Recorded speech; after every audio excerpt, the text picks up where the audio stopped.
Hello, I'm back with another video, this time for the Rogue. So, I know it's towards the end of the mod and a lot of stuff is going to be changing soon, but I just recently built a Rogue. I mean, technically I built the Rogue like maybe a month ago, but it's taken a little bit for me to really get it fully finished, so that's why it's taken me a little bit of time. And I pretty much built this Rogue from scratch, so, because I never had the character in the first place before, so it's a lot of wallet warrioring for this to get where it was or where it is. So I'll just go ahead and start with the builds. So for AoE, I'm using this helmet for accuracy. Comes from upgrading in the Demon Web Pits campaign. We have this accuracy chestplate, accuracy CA from MLMD last boss, and then the crit strike arms from MLMD first boss. Then for AoE, I'm using the Solarium weapons because they don't take any time to proc up and you can get the stats back a little bit in other places that you would lose from a different weapon set. And I think these are the best ones for AoE because they give that 3% base damage plus they give 5.5% or probably like 2 to 3% average damage extra. So you know, it's like about almost 5% average damage boost. The boots, these are 7.5% crit severity, and that comes from upgrading in the Demon Web Pits campaign again. Artifacts, these are just all for stats. I just keep the same artifact on in single target AoE, so this is what I use on bosses, and I'll explain the mechanics of this artifact in a minute and why I use it. Neck and waist, we use the Shroomwood set for the 7.5% accuracy and the recharge speed. And then we use this for a little bit of power plus the ratings. The ratings is the main reason why we like this ring, or other rings that are the same bonus. And then we use the multi-target power ring for extra percentage damage in AoE. We use the power shirt. This just gives 7.5k power rating because we don't really need the CA shirt on a rogue because rogues get CA in their forte. And then of course the 9% crit severity pants. And I guess to explain where all of these come from, Shroomwood is Mastercraft. You can just buy it on the auction house. It's not very expensive. This ring comes from ADS and MDS, the newest dungeon.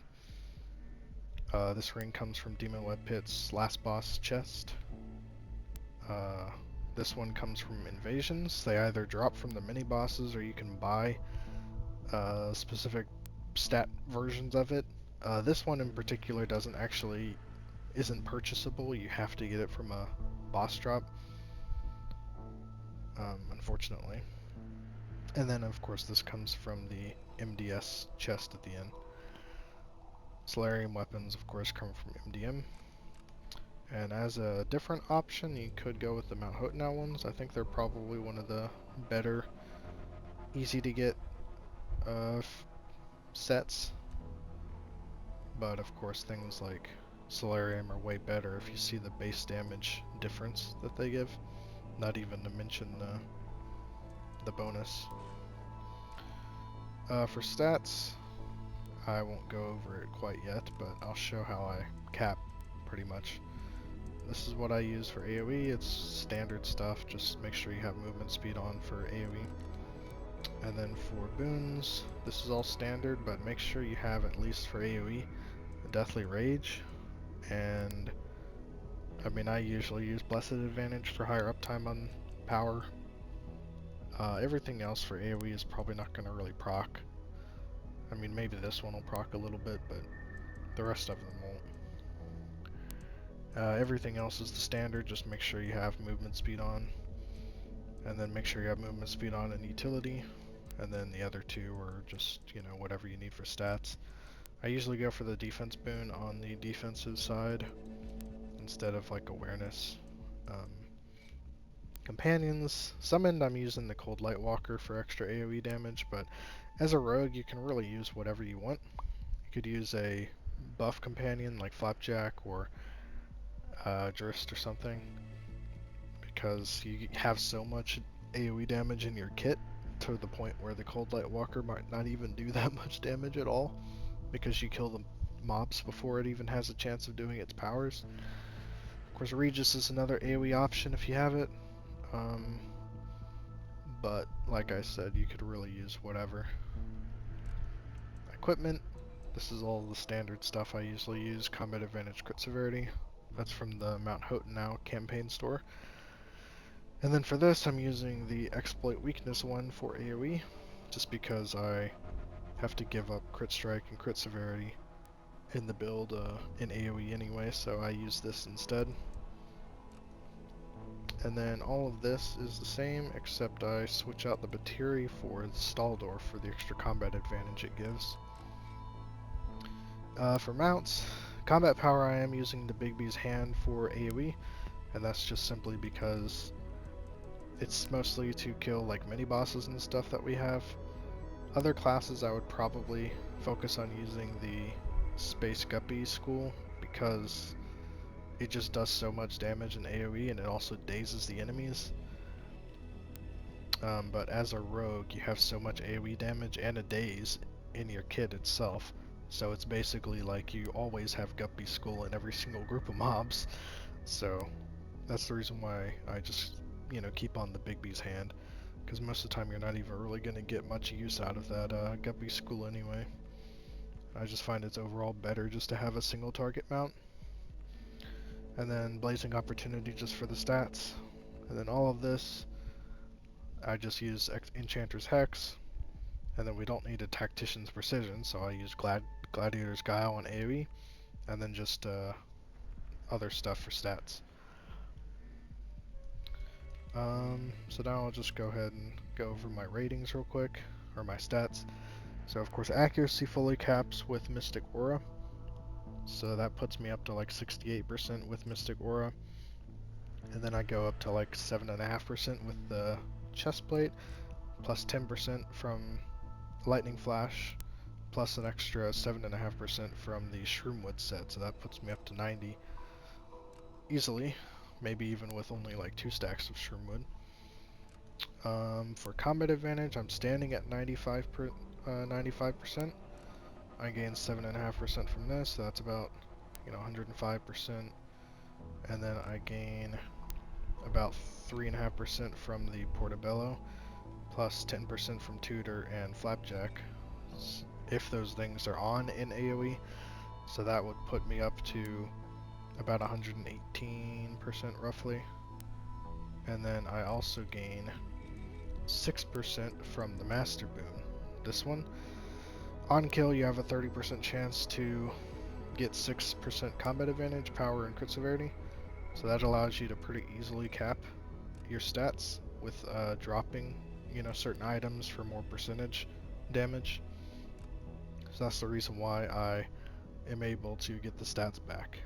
So if we have those 3 combat advantage companions that I listed in AoE, then I'm probably, at least 4 or 5% overcapped in AoE.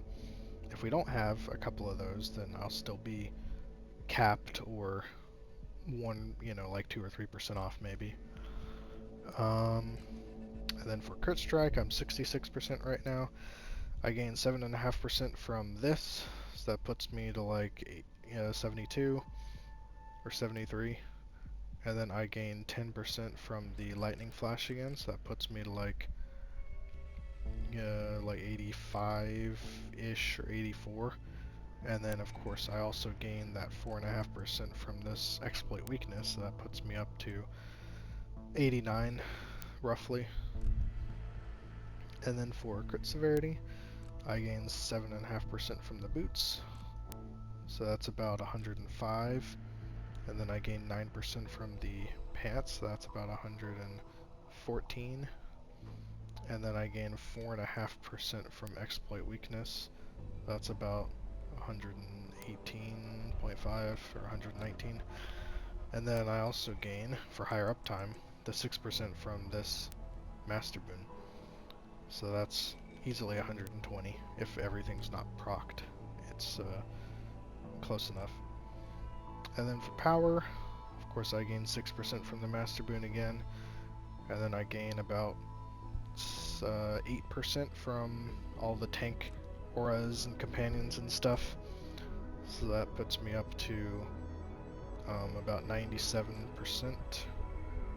And then I also gain 18% from the raptors, of course. And then I gain 6% more from the other master boons. So if both of them are procced, then I'm capped. If only one of them is procced, then I'm probably about 4% off maybe, or 5%, something like that. Yeah, so that's pretty much everything for stats and powers and whatever, or stats and gear. So now I'll just talk about the powers real quick. So for AoE, your at-wills don't matter that much because you don't really use any, but I would definitely have Disheartening Strike on. And then the other one, I just use Cloud of Steel personally, but you could switch it to Shuriken Toss for a little bit more AoE damage. But I just prefer Cloud of Steel in case you have to kill like a harder target.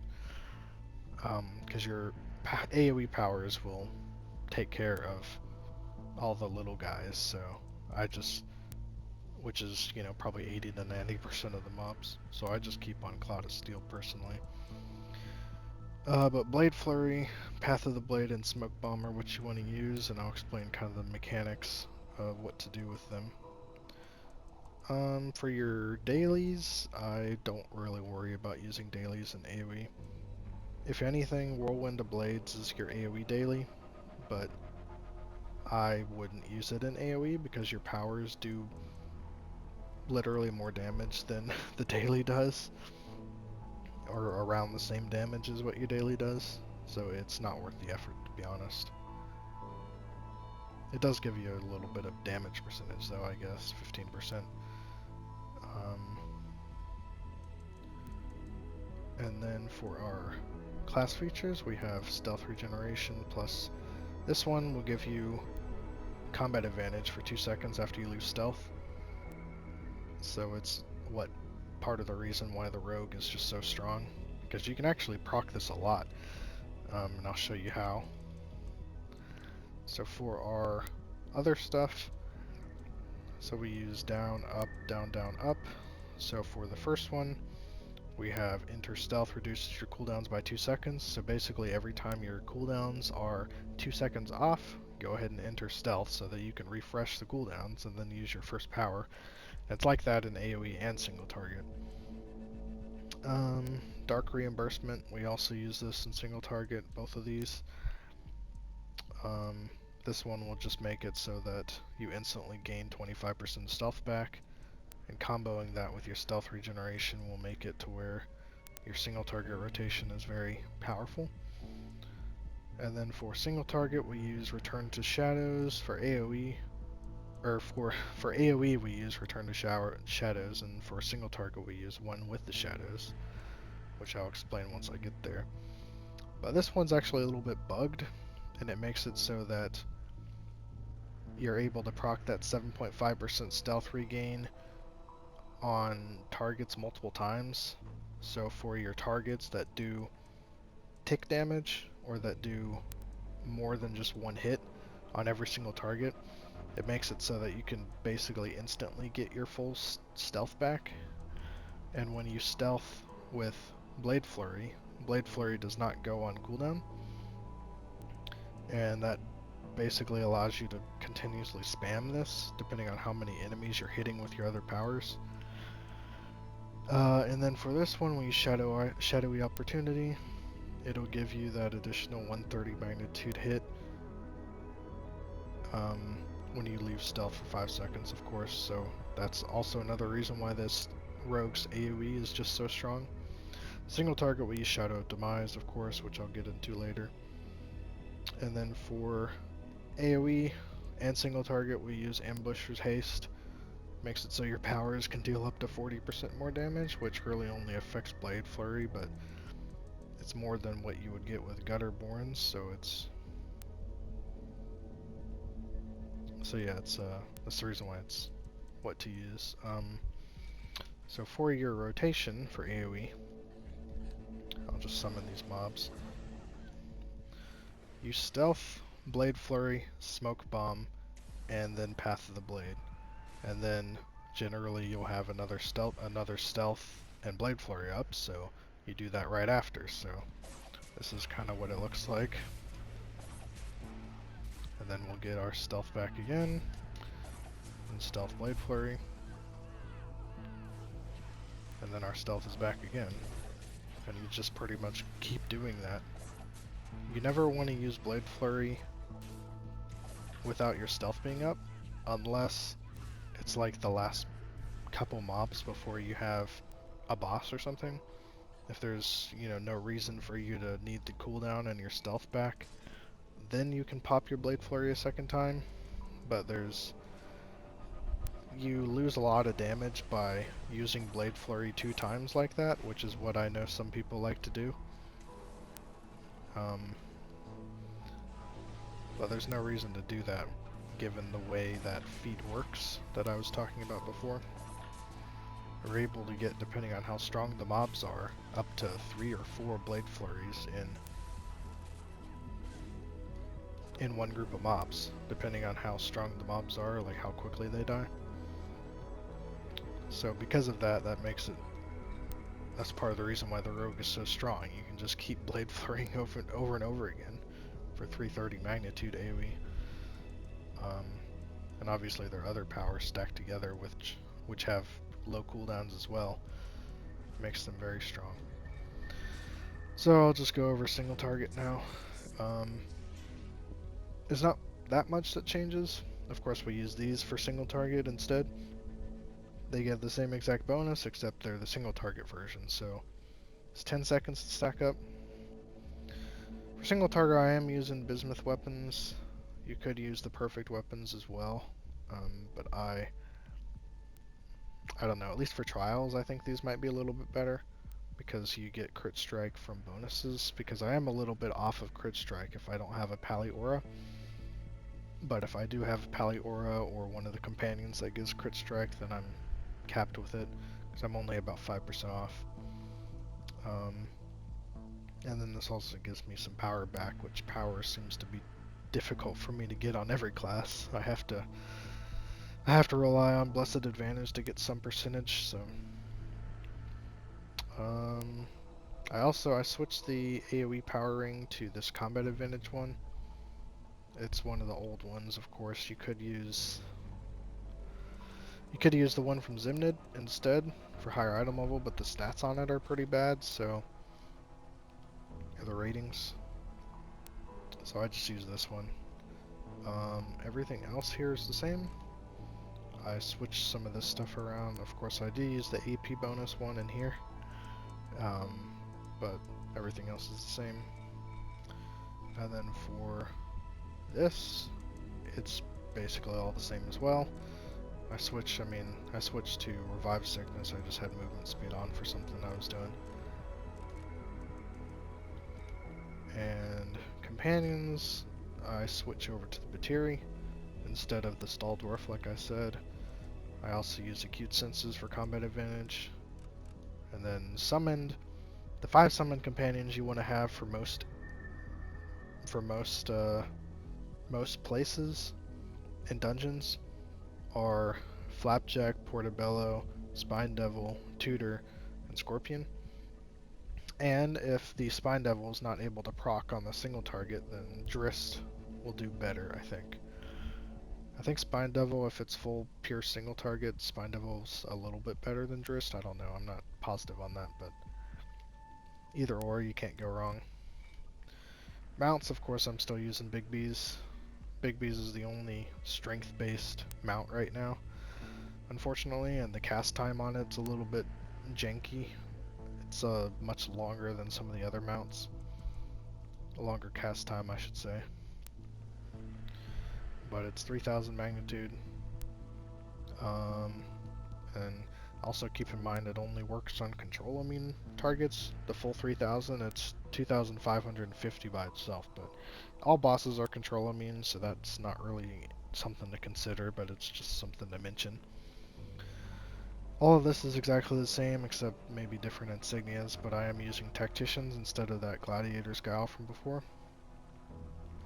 And then for powers, So all of this is the same, except I do use, for encounters, Lashing Blade, Shadow Strike, and then your third power for Smoke Bomb could technically do a little bit more, like 50 more magnitude damage when you take into consider Enchanter's Hex proccing on every single tick of it. It's definitely better for bosses that have multiple enemies because you're able to hit the other enemies with this. But on single target, you could potentially do more damage with Impact Shot because the cooldown's lower, so it's really hard to say. I generally just keep on Smoke Bomb all the time. Because it does technically do more damage than Impact Shot by itself, but you might not get the full damage of this inside of your Shadow of Demise. Which, speaking of Shadow of Demise, when in stealth, your encounter powers add the Shadow of Demise effect to the target for 5 seconds. 40% of the damage you deal is dealt when Shadow of Demise expires after those 5 seconds. So, the way it works is you're able to stealth, use Shadow Strike.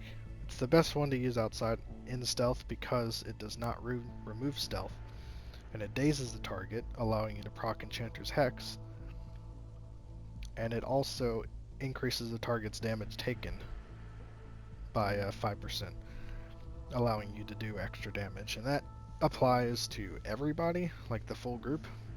Of course, it doesn't affect people like wizards and warlocks and stuff, but it's still really good. And then the second power you want to use is Lashing Blade, because you are, keep in mind, you're still stealthed when you use this because of the stealth effect. And then Lashing Blade will give another 300 magnitude, so that will allow it to do, 1015 magnitude, which is a lot. And then Smoke Bomb right after. And of course, using this will make you lose stealth. So Smoke Bomb does not get the bonus, but the stealth bonus doesn't really matter for bosses. And then after that, we want to use our Owl Bear, which I still have, or which I'm still using on every character, and our Mount Power, the Bigby's Hand. And then, because of our stealth increasing effects, by the time we use our Bigby's, our stealth will pretty much be all the way back up. And so you want to use stealth, and then your daily Hateful Knives for the 2000 magnitude, because it's the highest that we have. And it will gain roughly 40% more damage. It'll probably be closer to like 38 or 37 or something by the time you use it, but that makes it do a crazy amount of damage, like 3000 or 3500. It pretty much is like a second tunnel vision.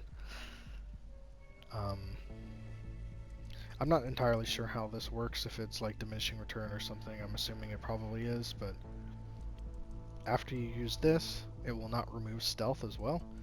So when you use that, you will proc Tactician's Precision, and you're able to use Shadow Strike, Lashing Blade, and Smoke Bomb one more time in the Artifact Hall. And Hateful Knives, what was I saying?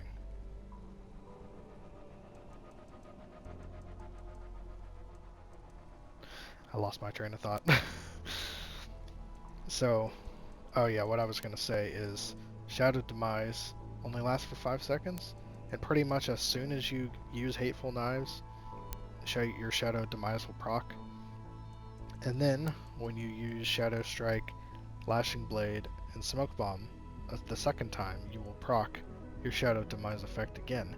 Of course, you won't really have anything else to use besides the 3 encounters, but you'll still probably hit at least like a 5 mil, depending on how quick you use everything else, or the previous rotation.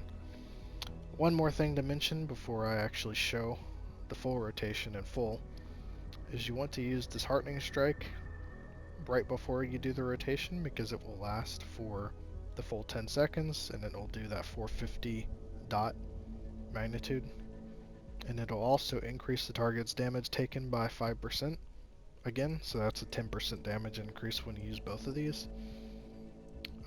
Cloud of Steel is our primary at-will we use when we're waiting for our rotation to come back, and that will actually increase the damage it does by 50%, so it's technically a 90, I guess, if it works this way, a 90 magnitude at-will with only a 0.4 second cast time, so it's very fast.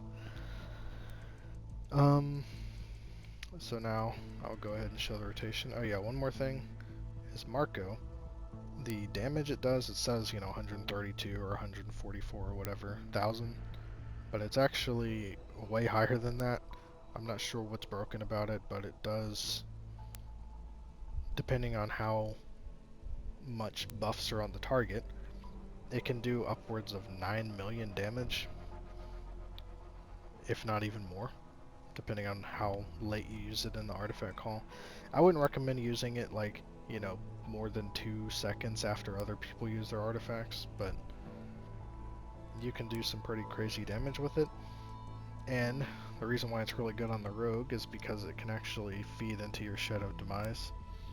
So if you hit a 15 mil daily and a 20 mil Big B's Hand and a 10 mil Marco, plus your other encounters and stuff dealing probably like an extra 15 to 20 mil, you can hit almost 100 mil rotation in dungeons and possibly like upwards of 120 to 140 mil in trials, depending on if you get like super lucky in those situations.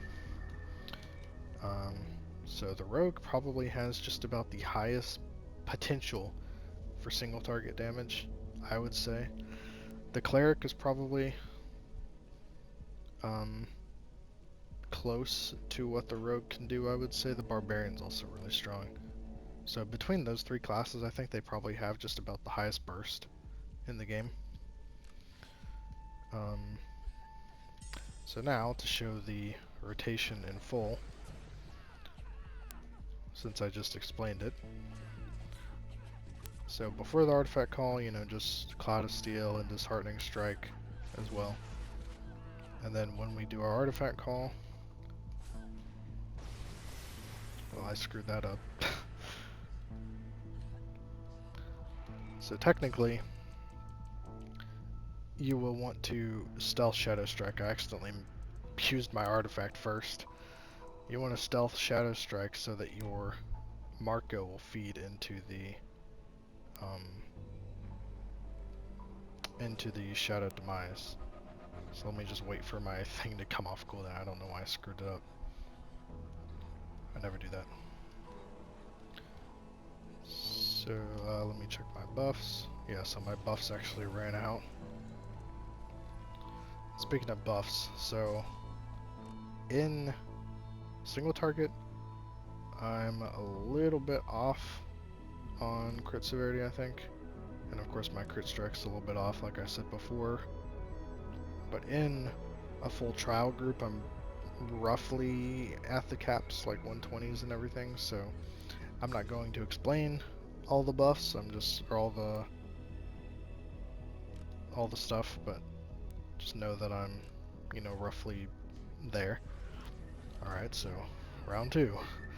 I'm not going to speak so I don't mess it up, but just keep in mind and just, slow-mo if you need to.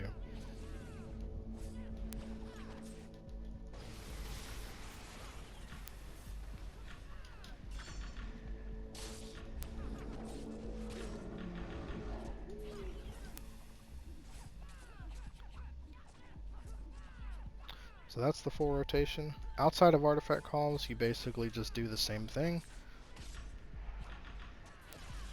And you can see that smoke bomb has a little bit longer cooldown, which is why it's giving me the stupid still recharging crap.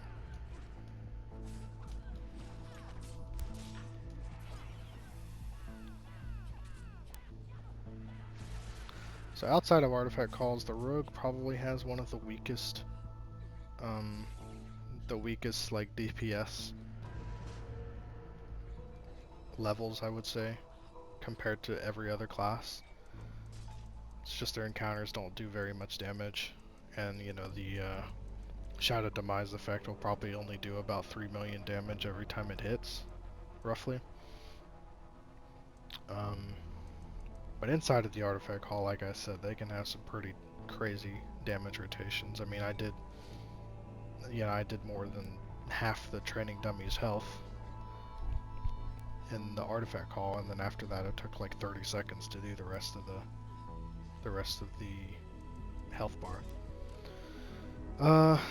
Well, I'll go ahead and just show the other loadouts, a couple of them at least. So single target / AoE, the only thing I switch is I just switch to these arms when it's a mixed fight of single target and AoE. Everything else is exactly the same, I just balance with these arms instead because they are a little bit different stats. That's literally the only thing I switch. It's just a little bit different balancing.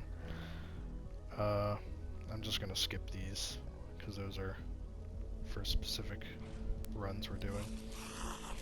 MDM, technically, I forgot to, but technically we would want to use the Solarium weapons. I didn't have them before I bought them a second ago, or earlier today. I would also switch these boots to the MIC Wild Space damage boots, but I don't have those because I haven't run MIC very much, but these ones, they give 7% damage in Wild Space, which is pretty crazy. So I would definitely use those over what I'm using right now. I just don't have them, so.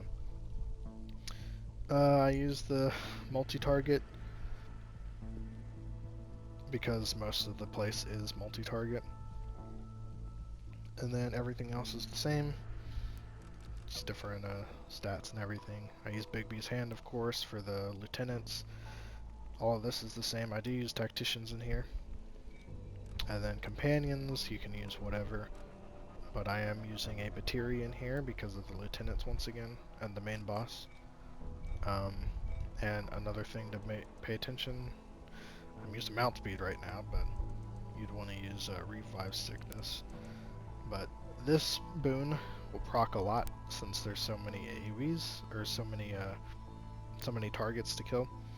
So we can give up some percentage stats because of that. For our powers in MDM, it's actually best on a rogue to just go full AoE and then focus on the lieutenants with just your daily, your Bigby's Hand, and your owlbear, and then try to stack your AoE encounters, because their AoE encounters are actually really high damage just by themselves. Of course, they're just not as strong as things like Shadow Strike and Impact Shot and Lashing Blade. But yeah, so the best strategy on a rogue is just to go full AoE in MDM. I don't even use Shadow Demise in there. I use Shadowy Opportunity and Return to Shadows. So everything is literally full AoE, except for some of the bonuses like the companions and stuff. I haven't balanced the stats because I just switched the weapons over, but everything would be roughly the same. Maybe crit severity would be a little bit undercapped, I would assume, dropping these boots, but everything else should be good.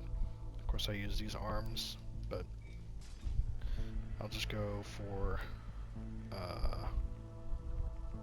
I do have a dragon's loadout, but I would like to switch it a little bit because I am actually quite undercapped on power. I'm only 83% power with the Master Boon procced. And the dragon loadout pretty much mostly just uses this dragon ring plus the mythic dragon, which I don't have in my inventory right now, but I would be using that for dragons over the owlbear. But my goal would be to switch this combat advantage ring over to the MIC ring, which I don't have. Where is it? The one at the bottom, this one, because it gives that 7% power. I just don't have it on this character, so that's the reason why I don't use it, or why I'm not using it. But that would technically be better. Ratings are all capped and everything, it's just my power is quite low on this loadout, which is why I want that ring. I'd rather get the power higher than and just leave combat advantage a little bit lower. And that's pretty much everything. These scaled loadouts, the only real difference between them and anything else is I'm using those scaled gloves, these ones. So that's the only reason why they're there. I'm not gonna talk about those. I think that's literally the only thing I switch in there. So that's basically everything. A little bit longer video than I would have liked, but I tried to get everything out, all the information, so hopefully this helps anybody who's trying to make a rogue. And I'm sorry it's late for this mod, but I'll probably continue to build it going forward, I would assume, so I hope it helped anybody, and thanks for watching.